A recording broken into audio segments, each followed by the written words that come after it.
नमस्कार, वेद विकासाचा 24 तास घडामोडींमध्ये आपलं सहर्ष स्वागत। शेडुंग फाटा ते लोणिवली हा रस्ता खूपच खराब झालेला आहे। अतिशय दयनीय अवस्था ह्या रस्त्याची पाहायला मिळत आहे। त्या फाट्यापासून शेडुंग, भिंगार, बेलवली, वारदोली, लोणिवली अशी अनेक गावे जोडली जातात। हा मुख्य रहदारीचा रस्ता आहे। हा रस्ता खूपच खराब अवस्थेत आहे। रस्त्यात खड्डे की खड्ड्यात रस्ते हेच कळत नाही। या रस्त्यावरून शाळकरी मुले, नोकरवर्ग, दूधवाळे, कामगारांची मोठी रहदारी दिवसभर सुरू असते। त्या रस्त्यावरून जाताना रिक्षाचा प्रवास करावा लागतो, पण रिक्षावाले यांनाही जिगरीने रिक्षा चालवावी लागते।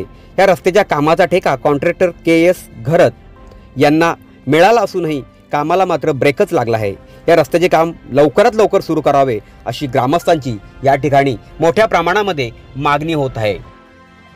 नमस्कार, वेद विकासाच्या 24 तास घडामोडींमध्ये आपलं सहर्ष स्वागत करतो। आपण आहोत शेडुंगच्या फाट्यावरती। शेडुंग ते वारदोली, बेलवली, भिंगार हा जो रस्ता आहे हा अतिशय दयनीय अवस्थेत आहे।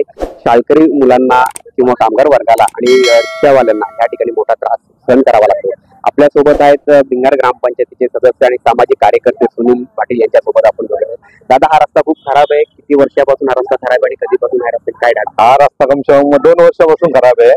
आम्ही पण भिंगार गावच्या रस्त्याची पाठपुरावा केला, तर KM घरत म्हणून कॉन्ट्रॅक्टर आहेत, त्याला कम से कम वारंवार मी 100 फोन केले असतील। तू सांगतो काम चालू करतो, काम चालू करतो, आणि काम काय चालू करत नाही ते।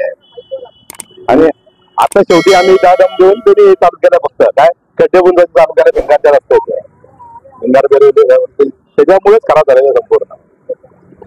दादा, तुम्ही रिक्षावाले आहात, भर पावसामध्ये खड्डे बुजवतात, ते खड्डे बुजतील का पावसात? नाही बुजवत। असं पण याच्याने ग्रीट का काय दुसरा माल पाहिजे, नुसती माती गती टाकतात। एक पाऊस झाला कालचा बघा, लगेच गेला, त्यांना काहीतरी पाहिजे ना याच्यात। आणि खड्डा असेल रस्त्याला डांबरत नाही राहिली, अशी दार झालेली। काय होतंय, शाळकरी मुलं बाईकवर येतात, रिक्षामध्ये येतात, कधी रिक्षाचा पुढचा सफर पडला, रिक्षामध्ये मुलं असतात, उद्या त्यांच्या जीवाला काय हानी झाली, त्याला जबाबदार कोण? एक दुसरी गोष्ट, बाईकवर येतात, ऍक्सिडेंटचे संभव भरपूर असतात, त्याला जबाबदार कोण? मोटरसायकलवाला त्याचा जीव हानी जाईल, सगळ्या गोष्टी असतात। रिक्षावाला तो जबाबदारी तर नाही घेऊ शकत, तर तो येतो बद्दल खड्ड्यामध्ये आपटते रिक्षा।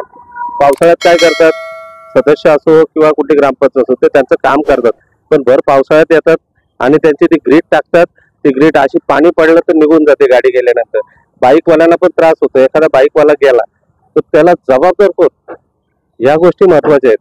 त्याला ग्रामपंचायत जबाबदार राहील किंवा कॉन्ट्रॅक्टर जबाबदार राहील, कारण का हे कामं करतात, हे निकृष्ट दर्जाची कामं करतात। त्याच्यामुळे काय की ग्रामस्थांना बराचसा हालाकी ते इथं चालायला लागतंय, त्याच्यामुळे आम्ही थोडं नाराज आहोत। आपण या ठिकाणी जे ग्रामस्थ आहेत त्यांच्याशी जोडले गेलो होतो। म्हणजे हा शेडुंग पासून, शेडुंग असेल, बेलवली असेल, वारदोली असेल, लोणिवली असेल, 5 ते 6 गावं या ठिकाणी जोडली जात आहेत। मोठी रहदारीचा हा रस्ता आहे। शाळेतली मुलं असतील, कामगार वर्ग असतील, यांना हा त्रास या ठिकाणी सहन करावा लागतो। या नागरिकांनी या ठिकाणी संताप व्यक्त केलेला आहे की लवकरात लवकर हा रस्ता व्हावा किंवा रस्त्याची डागडुजी तरी करावी, अशी यांची या ग्रामस्थांची मागणी आहे शासनाकडे। धन्यवाद।